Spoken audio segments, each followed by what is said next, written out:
Hey, today we're going to review two lists, both of them tournament lists here at the end of version 2. The first one here is from Hurricane charity event in the States, and it's an Italian list. Let me just show it to you. Here we go. Let me find it. There we go. Right. This is it. So we have 1,000 points, 14 order dice. Very, very good on order dice count, especially for people playing in the US. The US, on average, here version 2 has slightly lower order dice count than Europe. So 13 order dice would be normal. 14 is good. I like that. So, and it's an Italian reinforced platoon. I do hope you take the Case Blue rules, which I'm guessing he does. So we have a second lieutenant with an SMG.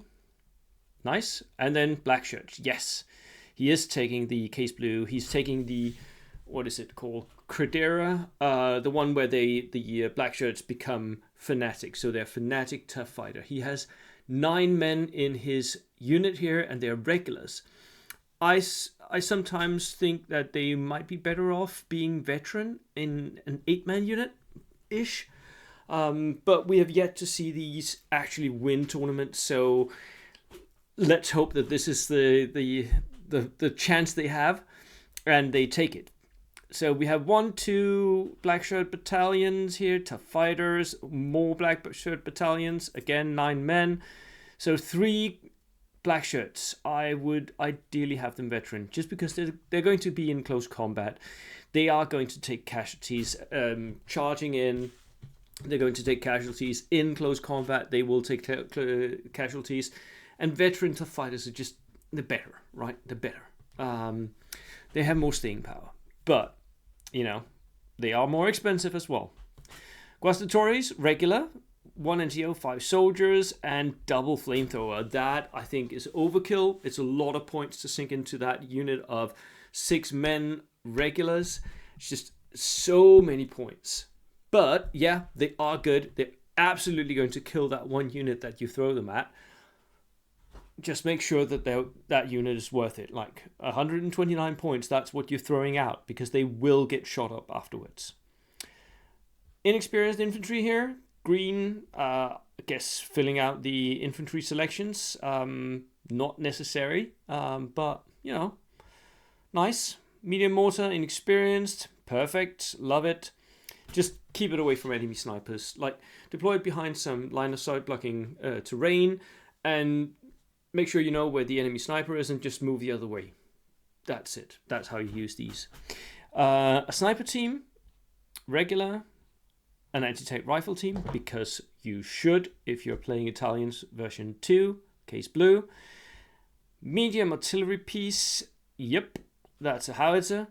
Lovely, lovely, lovely. There is a case for taking an AA gun instead, just because rerollable penetration, but the howitzer is nice.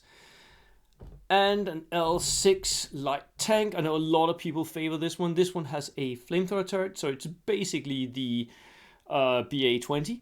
Yeah, okay, I like it. It's got the coaxial machine gun, so it can shoot at range. It still is, yeah, sort of okay. It is a light tank, 8+. So remember, if you can actually make tank assaults with it. Just a little extra thing.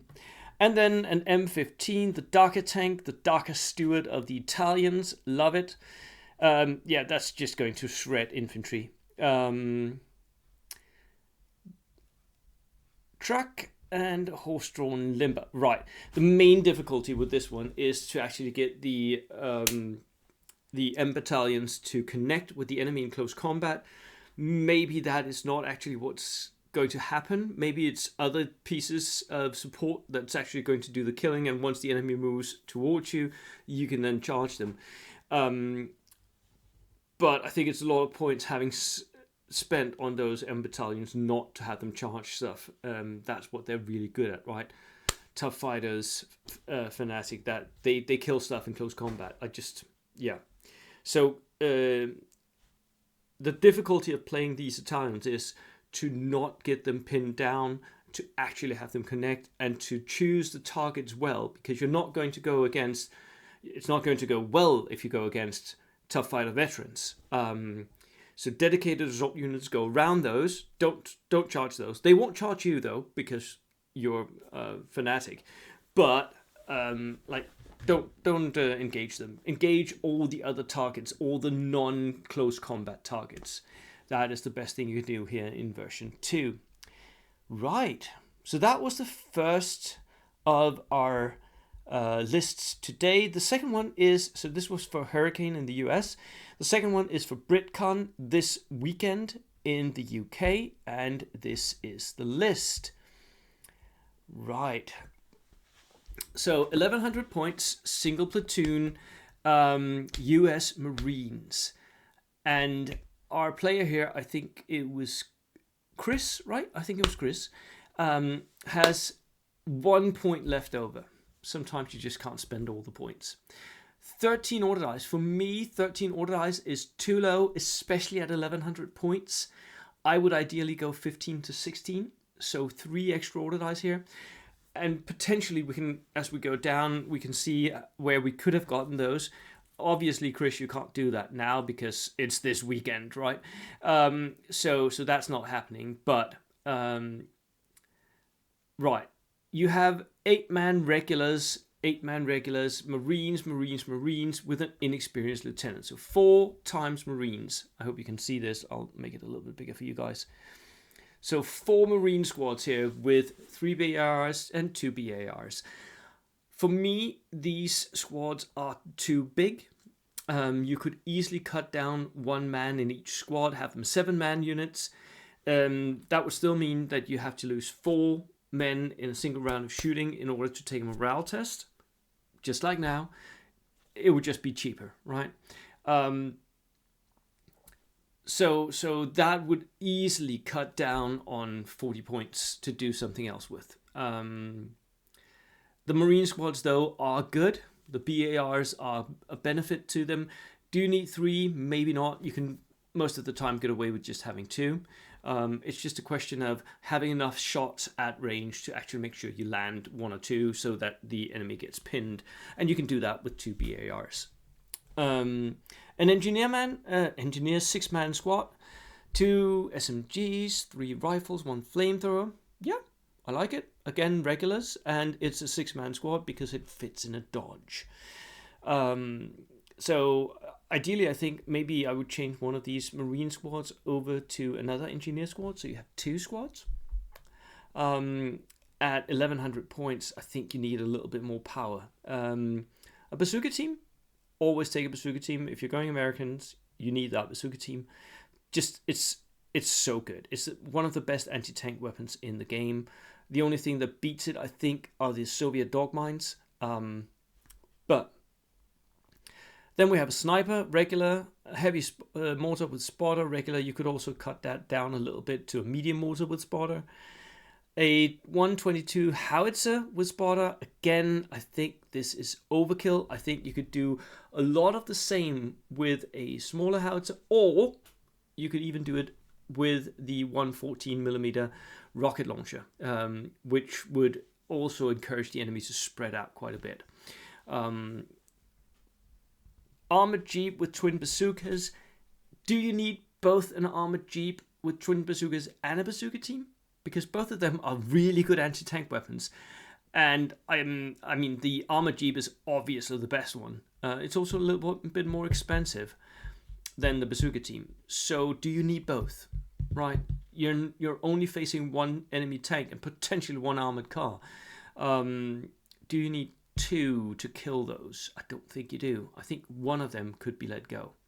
Again, a question of saving points up to get a few more order dice. That's what I'm talking about right now. The Chaffee, again, is focused on killing enemy armor. So there's a lot of firepower here that kills enemy armor. I here would prefer the Darker Steward instead of the Chaffee, especially because you have the armored jeep with twin bazookas, which I think you should keep. So I would simply change out the Chaffee with a Steward. Especially one thing I would change out is the pintle mounted HMG. That is not worth it, because as soon as you pop the top and shoot that HMG, you become open topped. You're vulnerable to charges, you're vulnerable to enemy pins. That means that your chaffee has to go last in the turn, otherwise you can't use that HMG, and it's a lot of points wasted if you're not using it.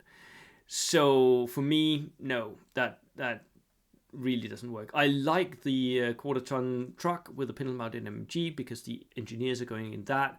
Perfect. But I would cut down on the bazooka team, the chaffee, and the howitzer. Maybe some of the infantry as well, like that could be changed around. And then buy an extra engineer squad and an extra quarter ton truck for that engineer squad. That is what I would do. As is, this is a skirmish list. It's a list where you have to stay at range of the enemy. You don't have the capability of taking on the enemy in close quarter fighting. You have one engineer squad. That is it. And keep that back. Keep it behind some line of sight blocking cover in the Dodge truck, waiting. If the enemy pushes towards you, then have the engineers go there and kill the first unit that comes. And that's it. That's all the counter-strike you have. The rest of what you're doing is sitting back and just rolling dice because you're hoping to kill the enemy at range. And that's what you should do. You should sit back, you should shoot, shoot, shoot every single turn. It's the only way to win. Right. You are very, very good on anti-tank though. You're like overkill on anti-tank. You have 3 bazookas and a Chaffee medium AT gun. That whatever tank you're going up against is going to die. It's going to get pinned at least the first turn, and then it's going to die. So don't fear the enemy stewards. They are not going to hurt you. Just keep them back. Make sure you know where the steward are going to go, and then move everything in and kill that steward. Right. Good luck this weekend, Chris, and to everyone going to tournaments soon. Good luck. I hope to see you in version 3 as well. And yeah, that was it from me today. See you in the next video. Cheers.